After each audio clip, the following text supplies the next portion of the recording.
Depuis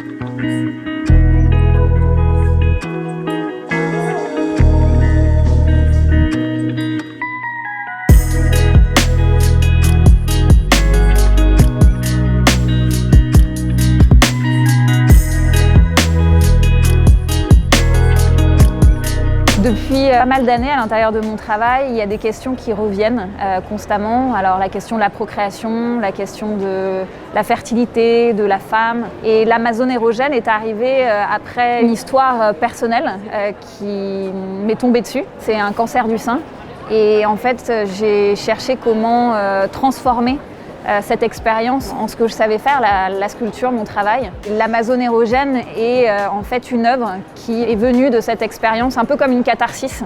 Elle était présentée pour la première fois à la Galerie Templon à Paris il y a 1 an pour mon exposition Catharsis.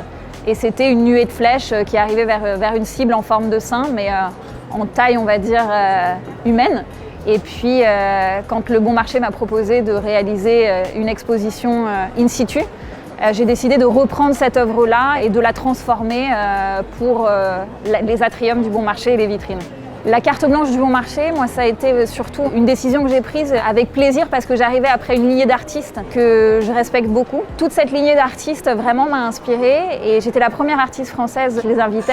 Et en voyant l'espace, alors c'est vrai qu'il y a 2 contraintes. Il y a l'idée de suspension et l'idée de blanc, puisque c'est une carte blanche dans les tons blancs. Et l'idée de cette œuvre, l'Amazone érogène, qui était déjà à l'époque en suspension, mais qui là me permettait de prendre une autre ampleur, de aussi créer cet arc suspendu au milieu de l'espace, de penser des vitrines qui sont faites pour être vues de jour, de nuit, en passant sans vraiment regarder, sans savoir ce que c'est. Ça m'intéressait en fait de aussi amener ça à la rue. C'est aussi une exposition qui elle-même est paradoxale puisque je parle de héros et de thanatos en même temps. On est à la fois dans la mort, on est à la fois dans la vie. Cette nuée de flèches peut autant représenter la maladie qui court vers le sein comme une nuée de spermatozoïdes qui court vers un ovule.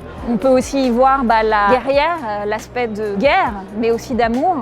Et puis il y a aussi cette histoire de distance, la flèche représente aussi la distance et en même temps l'intimité puisqu'on est dans le sein, dans une question très sensible, la question de la cicatrice. Le cancer m'a obligée d'une certaine manière à regarder à l'intérieur de moi, comme cette tumeur qui grossissait comme de la matière, il fallait que j'en fasse quelque chose. Et je me suis rendu compte qu'un artiste en fait ne peut qu'être subjectif.